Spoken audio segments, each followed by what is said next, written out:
premier? Le premier, on fait 34, c'est 29.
J'adore la mer.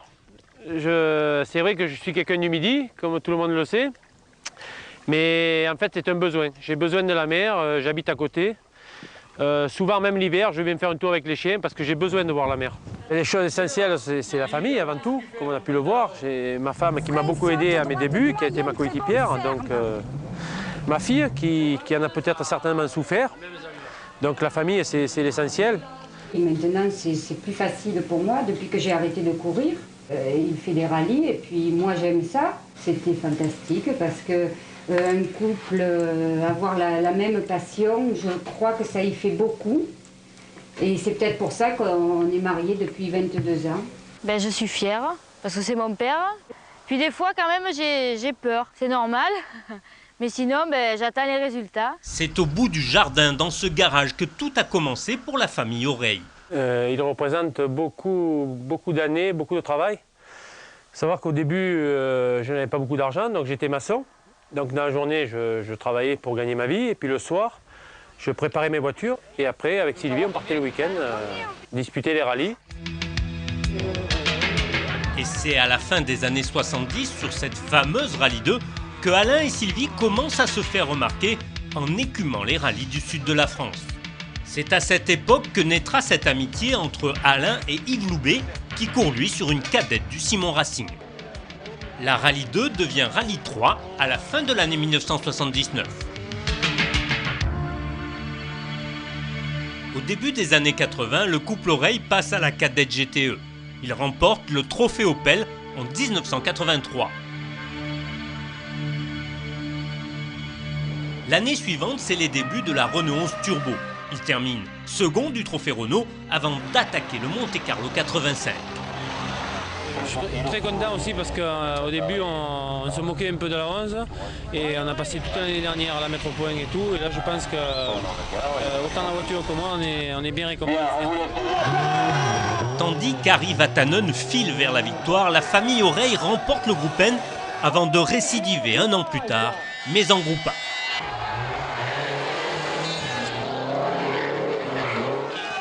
Changement de couleur en 88 pour la 11 du pilote de Martigues qui enchaîne les figures libres.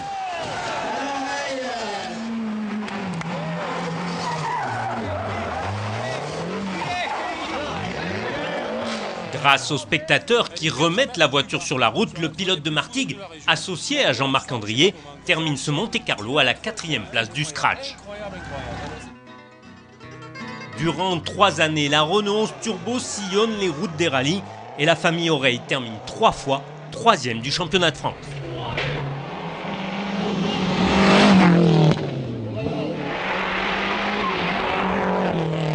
L'adversaire numéro 1, c'est Yves Loubet sur l'Alpha du Gemma Racing.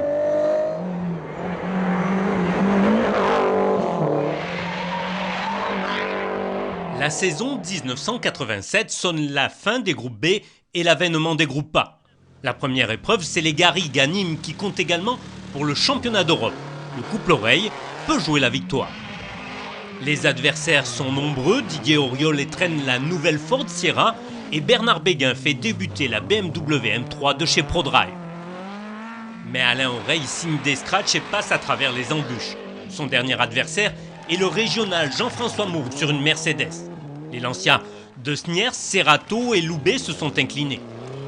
Je pense que des gars comme Chatriot, Oriol, Béguin, ils ont l'habitude de gagner.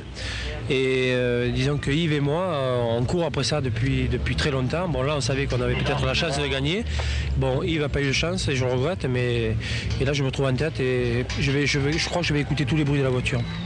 Mais le couple de Martigues ne tremble pas et Alain et Sylvie remportent leur premier rallye du championnat de France.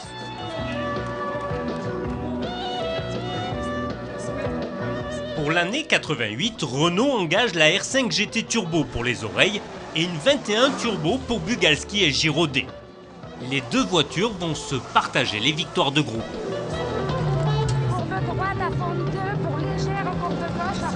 En 1989, la R5 attaque la saison dès le Monte-Carlo avec Gilles Timonier qui va seconder Alain pour toute la saison. Malgré la neige, la petite Renault remporte le groupe avant de récidiver en Corse avec une équipe d'assistance qui sauvera souvent le résultat.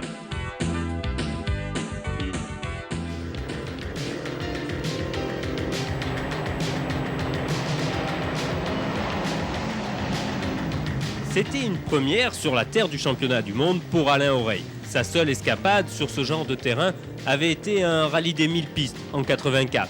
Au-delà de la performance sportive, l'équipage de la Renault 5 accède à la deuxième place de la Coupe du Monde des voitures de production. Après une folle escapade en Australie couronnée par une troisième place, Alain l'emporte au San Remo sur la terre de Toscane, déclenchant la folle aventure de la Côte d'Ivoire.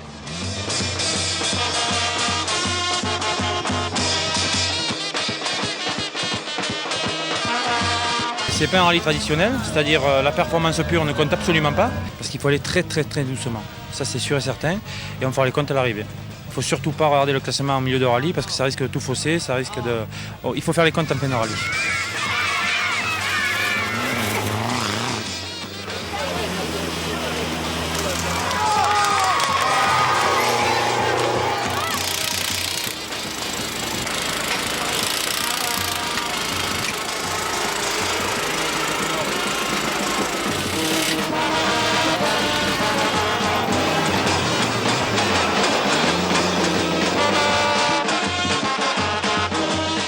L'épopée se solde par une nouvelle victoire, la première d'une Groupe N en championnat du monde.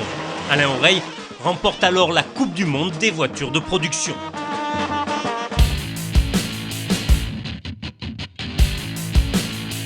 Fort de ce succès, Renault remet son titre en jeu l'année suivante. C'est Michel Roissard qui seconde alors Alain Oreille. Monte-Carlo, Portugal, Corse, Acropole, Nouvelle-Zélande, Argentine, Australie, San Remo et Côte d'Ivoire. Alain Oreille remporte pour la deuxième fois la Coupe FIA des pilotes de voitures de production, félicité par l'autre champion du monde, Carlos Sainz. Malgré ces années en mondial, la période la plus faste est sans aucun doute celle de la Clio. Un véritable succès populaire qui fait aujourd'hui encore rêver le monde du WRC. Les pilotes Renault, Alain Oreille et Jean Ragnotti, renforcés à l'occasion par Philippe Bugalski et Serge Jordan, monopolisent les podiums. In the Renault Clio Williams, Alain Oreille, twice World Group N champion. Auréolé de ces deux titres, Alain Oreille, copiloté par Jacques Boyer, dispute le championnat britannique en guest star, assurant le spectacle au volant, comme dans la langue de Shakespeare. Very difficult for me, mais beautiful. Beautiful. Because, comment on dit la nuit, le rallye de nuit? In the dark. Yes, because in the dark. You like that? Ah yes. Après avoir terminé 4e du championnat 1995, Alain remplace occasionnellement Serge Jordan l'année suivante au volant de la Maxi Mégane. 50 mètres. À gauche, 60. C'est Thierry, putain. Putain de merde. Non. Eh oui, 50 mètres. Mais allez, pour se faire plaisir, on repart dans les années 90 avec les plus belles images d'Alain Oreille et de Jean-Marc Andrier dans la Clio. Place au spectacle.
60, attention, joli.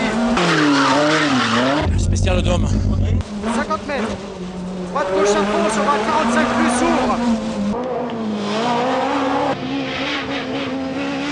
5, long.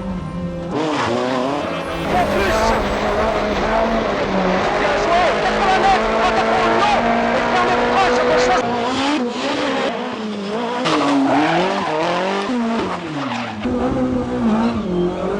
droite à fond. 50 mètres. Gauche 70 et ferme. Sur droite à fond, long. Sur gauche 45 plus s'ouvre, sur droite à fond. 20 mètres, droite 60. Sur gauche 60, ferme.